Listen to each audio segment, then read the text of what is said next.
नमस्कार, आप देख रहे हैं प्राइम न्यूज धरणी हिंदी और मैं हूं पूर्णिमा। ब्रह्मपुर शहर में अब आग से जुड़ी आपातकालीन स्थितियों से निपटने के लिए एक नई पहल शुरू की गई है। गलियों और तंग रास्तों में जाकर आग बुझाने और किसी भी कार या भारी वाहन में आग लगने की स्थिति में तुरंत मौके पर पहुंचने के लिए रैपिड फायर बाइक्स सर्विस का शुभारंभ किया गया है। इन बुलेट बाइक्स को ऑक्सीजन, पानी और फोम से भरे हुए 4 सिलेंडर से लैस किया गया है। इसके जरिए अब ब्रह्मपुर फायर स्टेशन आग लगने की घटनाओं पर त्वरित प्रतिक्रिया दे पाएगा। प्राप्त जानकारी के अनुसार इन बाइक्स में 45 लीटर पानी, 1 लीटर फोम और कॉम्प्रेस्ड गैस का प्रबंध किया गया है, जिससे संकरी गलियों में आसानी से पहुंचकर आग पर काबू पाया जा सके। विभागीय अधिकारी ठाकुर दलई के अनुसार इन बाइक्स में ऑक्सीजन मास्क की सुविधा भी है, जिससे धुएं और विषाक्त गैसों से बचाव किया जा सकता है। ब्रह्मपुर में इस अत्याधुनिक रैपिड फायर सर्विस के शुरू होने से शहर की सुरक्षा में एक नया आयाम जुड़ा है।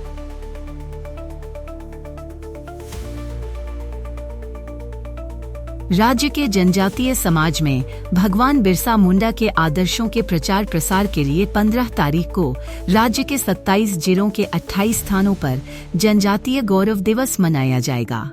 इस अवसर पर विभिन्न कार्यक्रम आयोजित किए जाएंगे, जिनकी जानकारी राज्य अनुसूचित जाति और जनजाति कल्याण मंत्री नित्यानंद गंड ने दी। उन्होंने बताया कि राज्य जनजाति को गौरव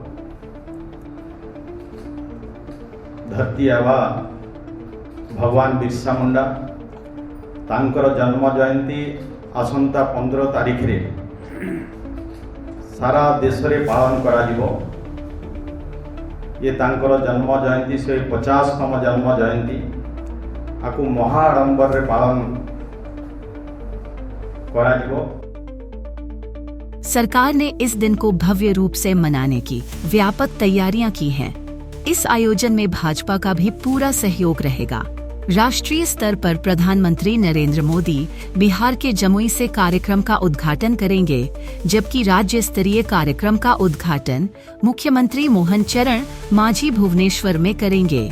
राज्य के प्रमुख स्थानों देवगढ़, संबलपुर, सुंदरगढ़, कालाहांडी, मलकानगिरी, मयूरभंज, केंदुझर और गजपति में राष्ट्रीय और राज्य स्तरीय कार्यक्रमों का सीधा प्रसारण भी किया जाएगा। साथ ही जनजातीय समाज की समाधान के लिए राज्य के साथ 667 राजस्व गांवों में ग्राम सभा का आयोजन किया जाएगा। ओडिशा में अगले 2 वर्षों में कुपोषण मुक्त राज्य बनाने के उद्देश्य से भाजपा सरकार व्यापक कार्य कर रही है। विशेष सर्वे के साथ ही विभिन्न स्तरों पर जारी प्रयासों के जल्द ही सकारात्मक परिणाम मिलने की उम्मीद है। उप मुख्यमंत्री प्रभाती परिडा ने आज पुरी जिले के निमापड़ा में मिशन शक्ति कैफे का उद्घाटन करते हुए बताया कि मिशन शक्ति योजना के तहत 2,67,000 लाभार्थियों को सहायता राशि भेजी गई है, जबकि लगभग 5 लाख लाभार्थियों के बैंक खातों को आधार और मोबाइल से जोड़ने की प्रक्रिया चल रही है। इसके साथ ही निमापड़ा में सामाजिक सुरक्षा भत्ता वितरण कार्यक्रम में 41 लाभार्थियों को भत्ता दिया गया, जिसमें 7 विधवा भत्ते, 33 वृद्धावस्था भत्ते और 1 दिव्यांग भत्ता शामिल है। राज्य सरकार के प्रयासों से ओडिशा में कुपोषण उन्मूलन की दिशा में बड़ा बदलाव आने की संभावना है। अगर आप भुवनेश्वर में बारी यात्रा का आनंद लेने की योजना बना रहे हैं, तो ये ट्रैफिक रेस्ट्रिक्शंस और पार्किंग गाइड आपके लिए महत्वपूर्ण है। भुवनेश्वर के बैंकवाल में 15 से 22 नवंबर तक चलने वाले बाली यात्रा मेले के दौरान यातायात को सुव्यवस्थित बनाए रखने और सुरक्षा के मद्देनजर कमिश्नरेट पुलिस ने विशेष ट्रैफिक निर्देश जारी किए हैं। दोपहर 2 बजे से मेले के समापन तक भारी वाहनों का प्रवेश गांधी चक, साई मंदिर चक, लिंगीपुर चक और हाईटेक चक के आसपास प्रतिबंधित रहेगा। इसके अलावा विभिन्न स्थानों पर वाहन रोकने के पॉइंट्स तय किए गए हैं, जहां से आगे जाने की अनुमति नहीं होगी। साई मंदिर क्षेत्र के लोग क्रिस्टल मंडप और केम कन्वेंशन में पार्क करें। रंग बाजार से आने वाले रंग बाजार पार्क, बालकट्टी और हाईटेक से आने वाले बालुकेश्वर गड़ा पार्किंग में पार्किंग सुविधा मिलेगी। लिंगीपुर और नदीपथ मार्ग से आने वाले बसुआघाई नदी पथा पार्किंग पर वाहन पार्क करें। मंचेश्वर गड़ा क्षेत्र वाहन नदी किनारे पार्किंग ही रखें। मीना बाजार के पास का पार्किंग क्षेत्र आयोजन टीम और प्रतिभागियों के लिए आरक्षित रहेगा। नंदनकान से आने वाले पर्यटकों के लिए इंजाना कैनाल ब्रिज के पास एक ब्लॉकिंग पॉइंट रहेगा। पुलिस, फायर ब्रिगेड और एम्बुलेंस जैसी इमरजेंसी सेवाओं को इन प्रतिबंधों से छूट दी गई है। कमिश्नरेट पुलिस ने सभी से अनुरोध किया है कि वे इन निर्देशों का पालन करें। उल्लंघन करने पर ओडिशा शहरी पुलिस अधिनियम के तहत टाउन 100 से लेकर 1000 तक का जुर्माना लगाया जा सकता है।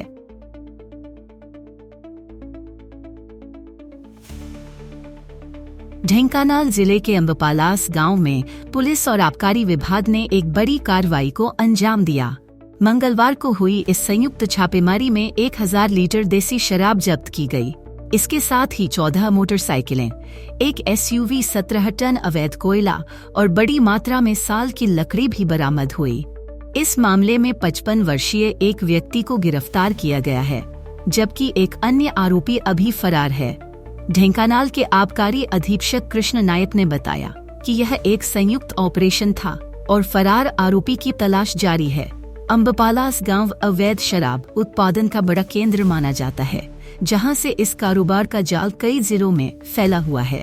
पारजंग पुलिस स्टेशन के इंस्पेक्टर सुब्रत दास के अनुसार जब्त शराब की कीमत 1 लाख रुपए से अधिक होती। साथ ही जब्त साल की लकड़ी और कोयले को वन और खनन विभाग को सौंप दिया गया है। अधिकारियों का कहना है कि इस गांव में लगातार छापेमारी हो रही है ताकि अवैध गतिविधियों पर अंकुश लगाया जा सके।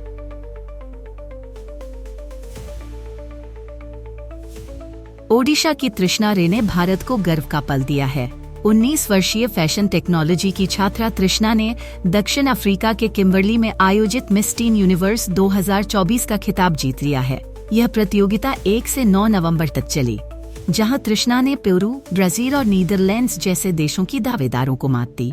पेरू की Annie Thorsen first runner up और नामीबिया की Precious Andres second runner up और नामीबिया की पहले कई अंतर्राष्ट्रीय प्रतियोगिताओं में वीजा समस्याओं के कारण हिस्सा न ले पाने के बावजूद तृष्णा ने इस बार अपनी मेहनत और लगन से यह खिताब हासिल किया।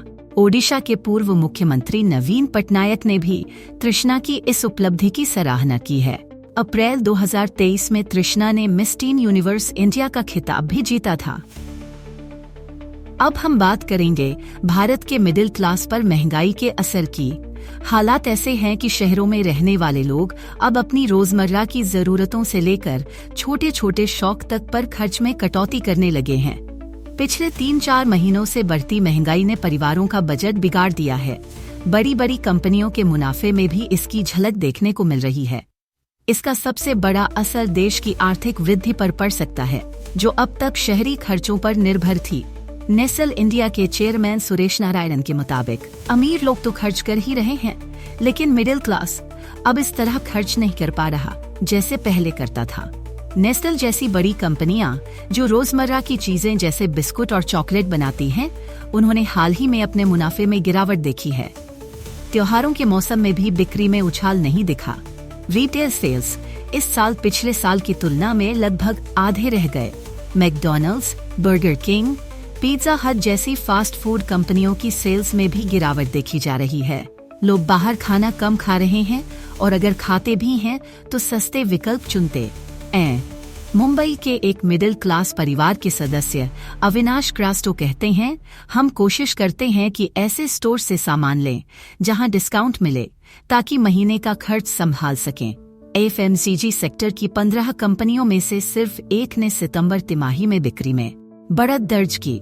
इसका असर शेयर मार्केट पर भी पड़ा। FMCG इंडेक्स 13% तक गिर चुका है। अब बड़ा सवाल यह है कि क्या यह सिर्फ एक अस्थायी गिरावट है या फिर भारत का मिडिल क्लास खर्च में कटौती की ओर बढ़ रहा है। तो दोस्तों, आप इस बारे में क्या सोचते हैं? क्या महंगाई ने आपके बजट पर असर डाला है? नीचे कमेंट्स में जरूर बताएं।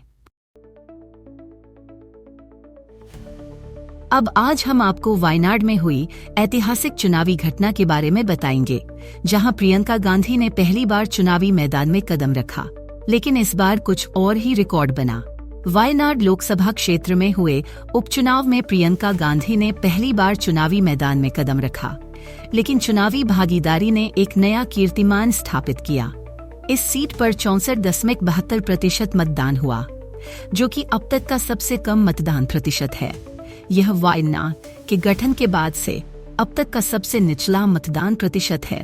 प्रियंका गांधी का मुकाबला इस चुनाव में वरिष्ठ सीपीआई नेता सत्यन मुकेरी और भाजपा की नव्या हरिदास से है। कांग्रेस ने प्रियंका गांधी के लिए 5 लाख वोटों की बहुमत की उम्मीद जताई थी, लेकिन मतदान प्रतिशत में गिरावट ने सवाल खड़े किए हैं। ये मतदान उस समय हुआ जब वायनाड हाल ही में एक भयंकर भूस्खलन का शिकार हुआ था, जिसमें 231 लोग अपनी जान गंवा चुके थे और 47 लोग अब भी लापता हैं। इस प्राकृतिक आपदा के बाद ये चुनावी स्थिति और भी अधिक संवेदनशील बन गई है। कांग्रेस के नेतृत्व वाली यूडीएफ ने इस कम मतदान प्रतिशत को लेकर किसी तरह की चिंता व्यक्त नहीं की और कहा कि प्रियंका गांधी के लिए निर्धारित बहुमत पर इसका कोई असर नहीं पड़ेगा। आज की खबरों में इतना ही। हमारी टीम आपके लिए देश विदेश की ताज़ा और महत्वपूर्ण खबरें लेकर आती रहेगी। अगर आपको हमारा ये वीडियो पसंद आया हो तो इसे लाइक और शेयर करें और चैनल को सब्सक्राइब करना न भूलें, ताकि आपको हमारे सभी अपडेट्स सबसे पहले मिल सकें। फिर मिलेंगे एक नई खबर के साथ। तब तक के लिए धन्यवाद और सतर्क रहें।